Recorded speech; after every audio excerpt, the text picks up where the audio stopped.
환매라는 거는 원래 소유자에게 다시 돌려준다는 뜻이잖아요. 안녕하세요. 성북성 행정사입니다. 2년 전쯤에 사무소에 보상금 증액 사건을 의뢰하신 소유자께서 최근에 다시 연락이 오셔서 그때 편입되었던 토지 일부를 환매하고 싶다며 관련 업무를 의뢰를 주셨습니다. 그래서 오늘은 환매에 대한 이야기를 해볼까 합니다. 공익사업으로 인해 토지를 강제로 소용당했거나 협의 취득한 경우 해당 토지가 더 이상 공익사업에 필요하지 않다면 원래 소유자에게 다시 소유권을 회복할 수 있는 기회를 제공하는 것이 바로 환매권입니다.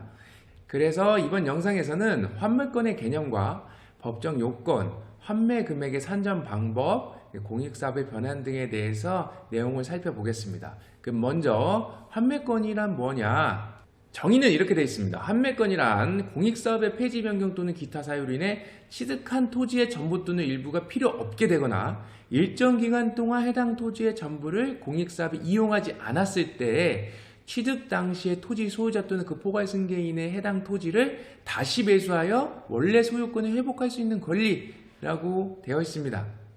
이 부분을 쉽게 설명을 하자면 사업 시행자가 해당 공익사업을 진행하기 위해서 토지를 강제 취득해왔어요. 수용을 해왔는데 공익사업 목적상 이 토지는 굳이 필요가 없네. 그래서 불필요한 경우 아니면 공사를 하는데 해당 토지를 이용하지 않아 라는 경우에는 이런 부분이 입증만 된다면 다시 토지 소유자한테 돌려줄 수 있는 제도가 마련되어 있다라는 내용이에요. 그러면 어떤 요건이 충족이 되어야 환매권을 행사할 수 있느냐? 앞서 두 가지를 말씀드렸는데요. 토지가 필요 없게 되는 경우와 토지를 사용하지 않는 경우 두 가지를 말씀드렸는데 이 두 가지 다 해당돼야지 되는 게 아니고 이 경우를 나눈 것 뿐이에요. 이 중에 하나의 경우 해당이 되면 요건이 되는 겁니다. 각각의 경우를 살펴보겠습니다. 먼저 토지가 필요 없게 되는 경우는 공익사업의 폐지나 변경 등으로 인해 토지가 필요 없게 되는 경우인데요.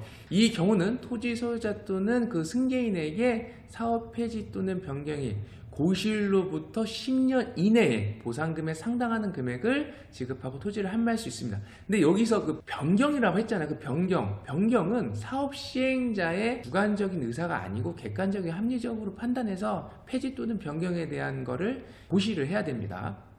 토지를 사용하지 않는 경우는 해당 공익사업으로 내 땅 토지를 강제 수용을 당해서 사업시행자 취득을 해갔는데 주변에 살면서 공사하는 걸 유심히 지켜보고 있는데 왜 내 땅은 공사를 안 하고 있지? 그리고 어느 정도 공사가 완공이 다 돼가는데도 내 땅은 그냥 방치돼 있네? 한다고 하면 이건 사용하지 않는 거잖아요. 그러면 취득일로부터 5년 이내에 취득한 토지의 전부를 해당 사업에 이용하지 않는 경우는 환매권자는 6년 이내에 환매권을 행사할 수 있습니다. 이 내용을 알고 계시다가 유심히 옆에서 지켜봤는데 이런 상황에 해당이 된다 하면은 사업 시행자에게 환매에 대한 민원을 넣으세요. 넣으면은 그런 절차를 또 알려줄 겁니다. 자, 여기서 궁금한 게 하나 있죠. 내 토지를 다시 사오려면 사업 시행자한테 얼마를 줘야 되냐? 환매 금액이 어떻게 되냐? 궁금하실 건데요. 토지 가액이 변동되지 않았을 경우 환매 금액은 취득 당시의 보상 금액 그대로 됩니다. 환매 금액에 대해서는 법정 이자가 포함되지는 않습니다. 다만 이게 개별법으로 해서 규정하고는 있는 부분도 있어요. 뭐 택시개발 촉진법이나 징벌재산 정리에 관한 특별조치법에 대한 부분에 보면은 환매 금액에 대한 이자도 가산한다는 내용은 있지만 일단은 우리가 아는 범위 내에서는 보상금의 법정 이자는 포함되지 않는다라고 알고 계시면 되고요. 토지 가액이 변동된 경우에 환매 금액은 어떤 공식이 있어요. 그 공식에 의해서 산정을 하는데 이건 굳이 세부적으로 알 필요 없고 그냥 환매 금액이 토지 가액이 변동된 경우와 변동되지 않은 경우 나눠서 구분해서 한다라는 정도만 알고 계시면 될 것 같고요. 그리고 이 환매 금액에 대해서 사업 시행자와 소유자 간에 다툼이 발생을 하잖아요. 그러면 우리는 이건 이제 토지 보상이니까 당연히 중토이나 아니면 지토의 재결총으로 갈 거라고 생각하는데 그렇지 않습니다. 이 환매 금액에 대해 다툼은 법원에서 합니다. 법원에서 증감 소송을 해야 되고 이 소송은 또 민사소송을 절차를 따라야 됩니다. 만약에 공익사업이 변경이 되면 환매권이 유보됩니다. 이게 무슨 얘기냐면 어떤 공익사업으로 필요한 토지를 취득했어요. 취득을 했는데 이 사업이 지지부진해서 중간에 다른 사업으로 바뀌고 사업 시행제도 바뀌어요. 그런 경우에 이 환매권 행사 기간의 기준일이 전에 설명드렸다시피 필요 없는 경우는 10년 이내고 이용하지 않는 경우는 5년 이내에 해야 된다는 그 기준이 있었잖아요. 그 기준점이 새로운 공익사업 변경고시의 고실이 기준이 되는 겁니다. 그 기준일로 불필요할 때 10년, 이용하지 않았을 때 5년을 계산하면 되는 겁니다.